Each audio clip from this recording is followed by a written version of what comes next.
Hello दोस्तों, मैं संदीप आप सबका अपने YouTube चैनल ज्ञान एजुकेशन आरवीएल में स्वागत करता हूं।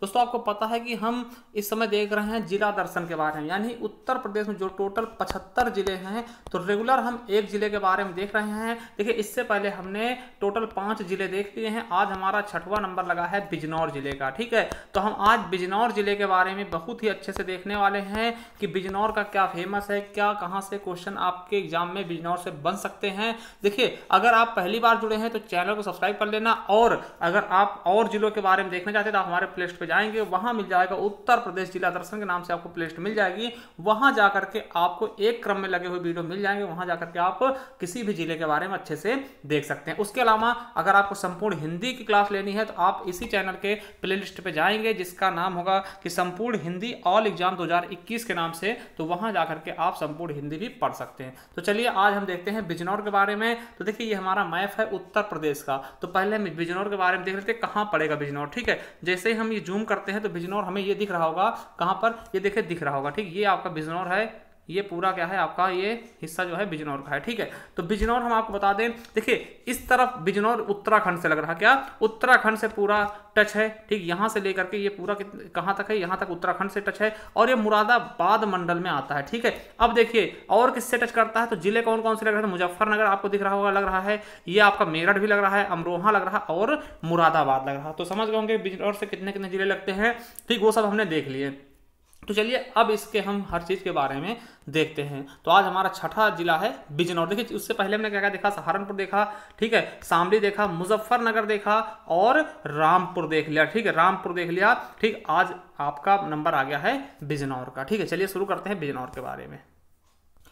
तो देखते हैं बिजनौर के बारे में। अगर हम बिजनौर की बात करते हैं दोस्तों, तो देखिए उत्तर प्रदेश में गंगा और रामगंगा नदी का प्रवेश बिजनौर जिले से होता। क्वेश्चन आपके लिए इंपॉर्टेंट से ज्यादा भी इंपॉर्टेंट है कि पूछ लेगा कि उत्तर प्रदेश में गंगा नदी का प्रारंभ यानी प्रवेश का किस जिले से होता है, तो बिजनौर से होता है। रामगंगा का प्रवेश किस जिले से होता है, तो वो भी बिजनौर से होता है। आपको पता होगा कि उत्तराखंड से गंगा प्रवेश करती है उत्तर प्रदेश में, तो किस जिले से प्रवेश करती है, तो बिजनौर जिले से ही प्रवेश करती है। तो याद रख लेना। अब बात करते हैं जो बिजनौर के बारे में, तो 1817 में सर्वप्रथम बिजनौर जनपद की स्थापना हुई थी। इसका सर्वप्रथम मुख्यालय क्या बनाया गया था, नगीना को। ठीक है, इससे पहले बिजनौर किसका हिस्सा था, तो आपको बताते मुरादाबाद का। आज भी मुरादाबाद मंडल का ही हिस्सा है। ठीक है, समझ सकते, पहले ये पूरा मुरादाबाद हुआ करता था। ठीक, मुरादाबाद से ही काट के बिजनौर बनाया गया था। कब, 1817 ईस्वी में, और पहले इसका जो मुख्यालय था वो नगीना रखा गया था। ठीक, तो ये चीज भी आपके इंपॉर्टेंट हो जाएगा आपके लिए। ठीक है, चलिए अब देखते हैं जिला मुख्यालय कौन सा है बिजनौर का, तो बिजनौर ही है। ठीक है, क्या है, बिजनौर ही है जिला मुख्यालय। मंडल की बात करते हैं, मुरादाबाद मंडल में आता। हमने मुरादाबाद के मतलब बारे में पूरा पहले से ही देख लिया। अस्तित्व कब आया, 1817 ईस्वी में। हमने बताया 1817 ईस्वी में ये बनाया गया था, जिसका सर्वप्रथम मुख्यालय कहाँ बनाया गया था, कहाँ गया था, नगीना। ठीक है, पुराना नाम क्या है, तो कटेहर क्षेत्र इसको बोलते थे। क्षेत्रफल की बात करते तो 4561 वर्ग किलोमीटर है। अगर नगर पालिका की बात कर ले तो 12 नगर पालिका है। नगर पंचायत की बात करते 6 नगर पंचायत हैं। पुलिस स्टेशन की बात कर लेते कितनी हैं, तो 22 पुलिस स्टेशन हैं। कहां पर दोस्तों, बिजनौर में। ठीक है, वहीं अगर पिन कोड की बात करेंगे तो 246701 क्या है, यहाँ का पिन कोड है। पिन कोड का आपको पता होगा कि इसका यूज कहां होता, तो कोई ऑनलाइन सामान मंगवाने में, ठीक, ऑनलाइन शॉपिंग करते हो तब, या फिर कोई पोस्टल एड्रेस में डालना पड़ता तो वहां यूज होता है। ठीक है, अब गांव की संख्या बात करते हैं 2519 गांव है। अगर राष्ट्रीय राजमार्ग अगर आप जाना चाहते हैं तो NH74 और NH119 यानी 119, ये आपको पता होना चाहिए। ठीक, अगर नदियों की बात करते हैं, हमने पहले बताया गंगा और रामगंगा तो इसी जिला से प्रवेश ही होता है। उसके अलावा ग्यास नदी भी यहाँ पर आपको मिल जाएगी। परियोजना की बात करते हैं तो रामगंगा काठी बांध, ठीक है, और रामगंगा बांध, ये दोनों क्या है, यहाँ की परियोजनाएं हैं दोस्तों। और अगर हम शिल्प की बात करते हैं, आपको बता दें एक जिला एक उत्पाद तहत क्या चुना गया, तो आपको बता दें काष्ठ शिल्प यहाँ का फेमस है। क्या, काष्ठ शिल्प फेमस है। बोली क्या है, खड़ी बोली बिजनौर की। ठीक है, तो ये भी आप याद रख लेंगे। तो चलिए अब देखते हैं इसके और चीजें। देखिए, अगर आप कहीं बिजनौर जाते हैं तो आपको किस नंबर की बाइक मिलेगी, नंबर प्लेट का होगा UP20 का, UP20 लिखा हुआ। जैसे हमारे यहाँ का क्या है, UP33 है, उसी तरह से बिजनौर क्या है, UP 20, ठीक, यूपी 20, ठीक है, उत्तर प्रदेश 20। मेला कौन सा है? तो खारी झल्लू कार्तिक मेला लगता है। उद्योग क्या है? काष्ठ शिल्प, हमने बताया है, यही एक जिला एक उत्पाद तहत चुना भी गया है, ठीक। अगर हम पर्यटन की बात करते हैं बिजनौर की, तो आप देख सकते हैं दोस्तों बहुत ही इंपॉर्टेंट है बिजनौर परीक्षा की दृष्टि से। देखिए वन रिजर्व क्षेत्र अमनगढ़ पड़ता है, ठीक है, बिजनौर दारानगर पड़ता है, और निजामुल दुलाह किला नजीबाबाद में, ठीक है। बिदुर की कोठी, बिदुर जानते होंगे, ठीक है, बिदुर और कर्ण ऋषि, ये कर्ण ऋषि वाला तो क्वेश्चन भी पूछा जा चुका है आपके यूपीपी में। तो कर्ण ऋषि का आश्रम कहां पर है? तो यही है दोस्तों, ये चीज आप याद रखना, बिदुर और कर्ण ऋषि, ठीक है, कर्ण ऋषि जो थे इनका आश्रम यहीं पर था। दरगाह आलिया भी यहीं पर है, पारसनाथ का किला है, मयूर ध्वज दुर्ग भी है यहीं पर। तो याद रखेंगे कौन सबसे ज्यादा इंपॉर्टेंट? तो बिदुर की कोठी और कर्ण ऋषि का आश्रम बहुत ही ज्यादा इंपॉर्टेंट है, और ये तो आपके एग्जाम में भी पूछा जा चुका है यूपी पुलिस में, ठीक है। अगर हम कॉलेज की बात करते हैं तो पॉलिटेक्निक है दोस्तों, कौन सा है? राजकीय पॉलिटेक्निक कॉलेज बिजनौर मॉडर्न, ठीक है, तो ये याद रख लेंगे। अब देखते हैं कुछ व्यक्तित्व के बारे में। तो दुष्यंत कुमार को कौन नहीं जानता? अगर आप नहीं जानते तो फिर आप कुछ ना कुछ अनजान जरूर है, ठीक है। ये क्या है दोस्तों?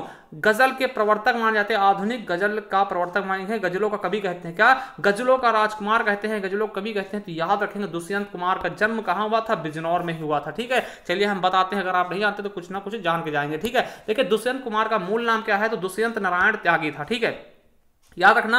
और इनका जन्म राजपुर नवाडा गांव बिजनौर में हुआ। अगर आप यहीं कहीं से हैं तो हमें कमेंट बॉक्स में जरूर करके कमेंट बताना कि सर हम यहीं से बिलोंग करते हैं, ठीक है। देखिए प्रारंभ में ये परदेसी या अनुरागी के नाम से कविताएं लिखा करते थे। जब ये पहले कविताएं लिखते थे तो परदेसी यूज करते थे अपने नाम के लिए या फिर अनुरागी के नाम से, ठीक है। अब देखिए इन्हें आधुनिक हिंदी गजल का प्रवर्तक मानते, क्या आधुनिक हिंदी गजल का प्रवर्तक भी मानते, और इन्हें हिंदी गजल का क्या सम्राट भी कहते हैं, और इन्हें हिंदी गजल का क्या बोलते हैं? राजकुमार भी बोलते हैं ना, गजलों का राजकुमार भी कहा जाता है। तो बहुत सारे इनके उपनाम हैं, गजल संबंधित कुछ भी आज इन्हीं का नाम लगा देना, दुष्यंत कुमार को, ठीक है। अब देखेंगे कृतियां की बात करते हैं, कौन कौन सी रचनाएं हैं इनकी। तो सूर्य का स्वागत, आवाजों के घेरे, जलते हुए वन का बसंत, साये के धूप और कठ एक बिस्पाई, ठीक। तो ये इनकी क्या है? रचनाएं हैं, याद कर लेंगे। देखिए दूसरे बहुत ही प्रसिद्ध चेहरा क्या? पदम सिंह शर्मा, क्या पदम सिंह शर्मा, ये भी बिजनौर के हैं दोस्तों, इनके बारे में भी याद कर लेना।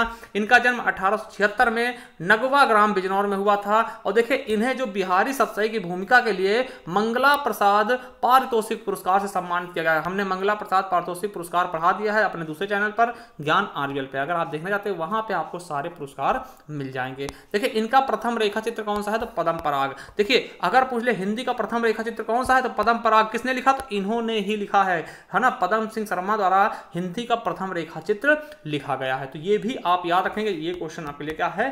इंपॉर्टेंट है, ठीक है, समझ गए होंगे। तो चलिए अब सीमा साझा देखते हैं दोस्तों, सीमा किससे किससे साझा करता है बिजनौर? तो एकमात्र राज्य है उत्तराखंड से, ठीक है। जिला कौन कौन से? तो मुजफ्फरनगर को स्पर्श करता है, मेरठ को, अमरोहा को और मुरादाबाद को, ठीक है। मुजफ्फरनगर, मेरठ, अमरोहा और मुरादाबाद, ठीक। मुजफ्फरनगर गुड़ के लिए फेमस है, मेरठ खेल के सामान के लिए, अमरोहा ढोलक के लिए और मुरादाबाद को तो आप जानते होंगे, ठीक है, कोई दिक्कत नहीं, ठीक है। चलिए अब देखिए पूर्व में किससे लगता है? तो उत्तराखंड से, पश्चिम में मुजफ्फरनगर और मेरठ से, उत्तर में दोस्तों उत्तराखंड के साथ सीमा साझा करेगा, दक्षिण में अमरोहा के साथ। किसके साथ? अमरोहा के साथ। चलिए कुछ महत्वपूर्ण तथ्य देखते हैं। देखिए बिजनौर बहुत ही ज्यादा महत्व रखता है, ठीक है। देखिए बिजनौर को महाराज दुष्यंत, ठीक है, महाराज दुष्यंत, परम प्रतापी भरत सम्राट भरत, ठीक, जिनके नाम पे भारत पड़ा था, और परम संत कर्ण ऋषि, देखिए हमने बताया कर्ण ऋषि और महात्मा विदुर की कर्म भूमि होने का गौरव भी प्राप्त है दोस्तों। दुष्यंत देख लीजिए कितने कितने दिग्गज लोग यहाँ पे जन्म लिए हैं, ठीक है। दुष्यंत हो गए, भरत हो गए, कर्ण ऋषि हो गए और महात्मा बुद्ध, इनकी कर्म भूमि भी यहीं पर रही है। और देखिए अभी यही खत्म नहीं होता है, आर्य जगत के प्रकाश स्तंभ कहे जाने वाले स्वामी श्रद्धानंद, अंतरराष्ट्रीय ख्याति वैज्ञानिक डॉक्टर आत्माराम के बारे में शायद आपने न सुना हो, ठीक है, बहुत ही ज्यादा प्रसिद्ध हैं। और भारत के प्रथम इंजीनियर राजा ज्वाला प्रसाद की जन्मभूमि भी कहाँ है? बिजनौर में ही है, ठीक है। और सुनिए अभी खत्म नहीं हुआ, ठीक है, बिजनौर के बारे में। जनश्रुतियों के आधार पर इसकी प्राचीनता राम के युग के साथ जोड़ी जाती है। इसका एकमात्र आधार क्या है? चांदीपुर के निकट बास्टा में प्राप्त सीता का मंदिर। लोग इसकी जो है जनश्रुतियों के अनुसार इनकी मान्यता हम राम के साथ भी जोड़ देते हैं, जहां पर चांदीपुर में दोस्तों किसकी? सीता का मंदिर प्राप्त हुआ था, ठीक है। और सुनिए, देखिए भारत का प्रथम राजा सुदास भी इसी पांचाल देश के थे। कहां?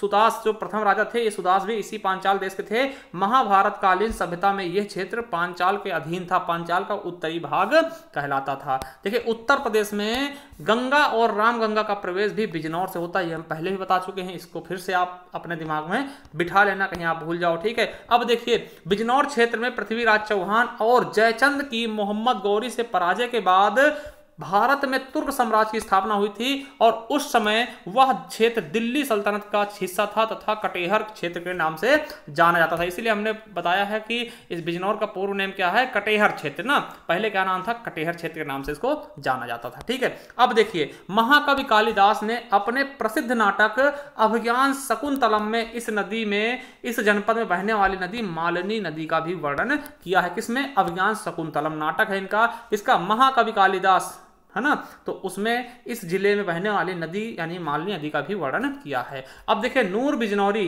क्या नूर बिजनौरी जैसे विश्व प्रसिद्ध शायर इसी मिट्टी में पैदा हुए, बहुत ही प्रसिद्ध शायर है नूर बिजनौरी दोस्तों, वो बिजनौर के ही हैं, ठीक है, ये भी आप याद रखेंगे। और देखिए महारानी विक्टोरिया के उस्ताद नवाब शाहमत अली भी मंडावर के निवासी थे, उन्होंने महारानी को फारसी की तालीम यानी शिक्षा दी थी, ठीक है। तो देखिए कहां कहां प्रचार प्रसार हो रहा है बिजनौर का, मतलब कि इंग्लैंड तक पहुंच गया, ठीक है। अब देखिए प्रसिद्ध क्रांतिकारी चंद्रशेखर आजाद, राम प्रसाद बिस्मिल, अशफाक उल्लाह खां, रोशन सिंह ने ब्रिटिश सरकार की आंखों में धूल झोंककर बिजनौर के पैजनिया में शरण लिया था, ठीक है। और सुनिए, तो भारतीय फिल्म जगत के जाने माने निर्देशक व संगीतकार विशाल भारद्वाज का जिला गृह कहाँ है, बिजनौर ही है, क्या है, बिजनौर ही है दोस्तों। तो आप समझ गए होंगे बिजनौर कितना महत्वपूर्ण है हमारे परीक्षा की दृष्टि से या फिर हमारे जानकारी की दृष्टि से। अगर हम कहीं घूमने जाते हैं बिजनौर तो हमें क्या क्या मिल सकता है, ठीक है।